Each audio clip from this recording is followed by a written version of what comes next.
My name is Kevin Dillon, and I'm the head coach of a boxing club called the Lions ABC. Now, as long as I can remember, I've always wanted to box.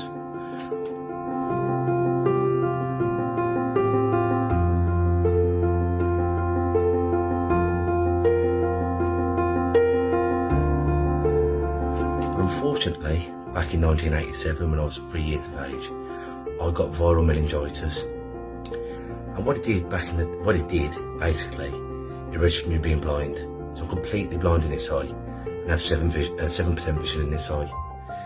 It created something called optic neurosis, where this attacks the optic nerve. If you can imagine a piece of wire, what it did was eat the plastic around the wire. So the eye and the brain are fine, but the nerve, the wire that joins them, is damaged. And this left me with loads of different things. When I found out I couldn't box, I was heartbroken. Training all the time and sparring, I was better than the people I was sparring with. And it set me back so much. So I was angry and frustrated. And by the grace of God, I had brilliant parents. Mom, dad, brother, grandparents who absolutely idolised me. If it wasn't for them, I don't know where I'd be. Education wasn't the best, because what they often did was point out that I was different. And as a child, as a person, all you want to do is fit in. It's not until you're older, you don't want to be normal, you want to be exceptional. You want to be larger than life. So all my childhood, it was like trying to fit in, fighting and falling out with people and just not being happy. And this like comes back down to like relationships. I mean, when I was a kid, like I fancy people, but I always thought, why would they want me when I'm so broken? It's not until you're older and you realise we're all broken in one way or another. Be it a disability, your home life, your financial situation. And once again, age is a great thing, isn't it? Experiencing things in your own life.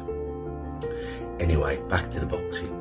So I was there at 18, still going up sparring, going off because I couldn't box, hitting the booze and other stuff on self-destruct mode. And my dad said, well, why don't you want me coach? So I started coaching, doing my level 1 when I was 18 and level 2 the following year. And in my times, in these last 18 years of coaching, I've created boxers who've gone to box in the Junior European Games, and hopefully one day we'll go to the Olympics. And they have become my golden medals. And not only the people who've boxed for me, but the people who you've kept from going to jail. When they're just about to turn left and they should turn right, you can get them back onto the right track. And with this, as I was saying, with relationships, different thing, relationships. All these years of struggling, thinking I was broken, I'm happily married, 9 years happily married, and I've got a beautiful 4-year-old. And I think with people with disability, they often think, how am I ever going to get this? You'll find the right person. Don't find a little miss right now, find a little miss right. And this is what I'm wearing now, this t-shirt. It's called the Black Country Blokes Chewing the Fat. We started a podcast because I'd be telling people about my story and about all my struggles and victories. And I never wanted to tell a big audience just in case they thought less of me or looked down on me. And it wasn't the case. More people I started telling, they said, well, I've had a problem with this. I've had depression, anxiety. And more people I told, better I felt.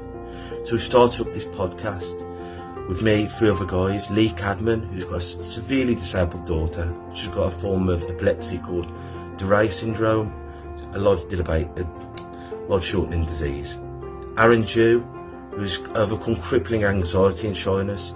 And Craig Pinches, who's got depression and anxiety.